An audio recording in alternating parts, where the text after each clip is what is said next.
இன்னைக்குமா பாட்டி வீட்டுலமா கடலை மாவு வச்சு பக்கோடா செய்ய போறோமா.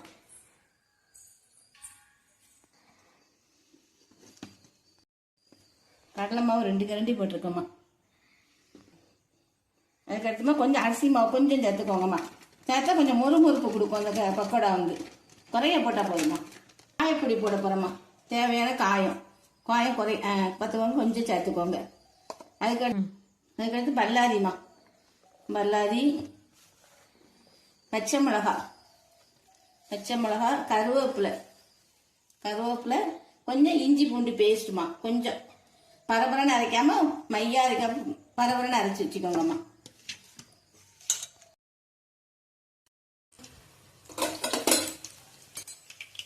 நல்லா வேகணுமா. வேந்தவொடனே அப்படியே கொஞ்சம் மாற்றி பரட்டி போடுவோம்மா.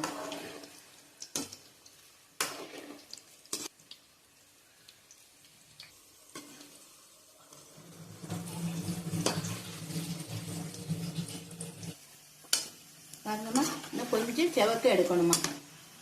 பழுப்பு நிறத்துக்கு இருக்கு, கொஞ்சம் செவக்க எடுத்தா சரியாகுது. பாருங்கம்மா, இப்போ நல்ல மெரூன் நிறத்துக்கு வந்துட்டு இந்த நிறத்துக்கு வந்தோடனே நீங்க எடுத்துருங்கம்மா.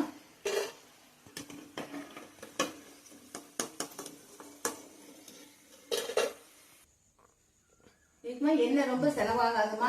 நல்லா பொறுப்பா நல்லா இருக்குமா. மக்களே சப்ஸ்கிரைப் பண்ணுங்க, லைக் பண்ணுங்க, ஷேர் பண்ணுங்கம்மா.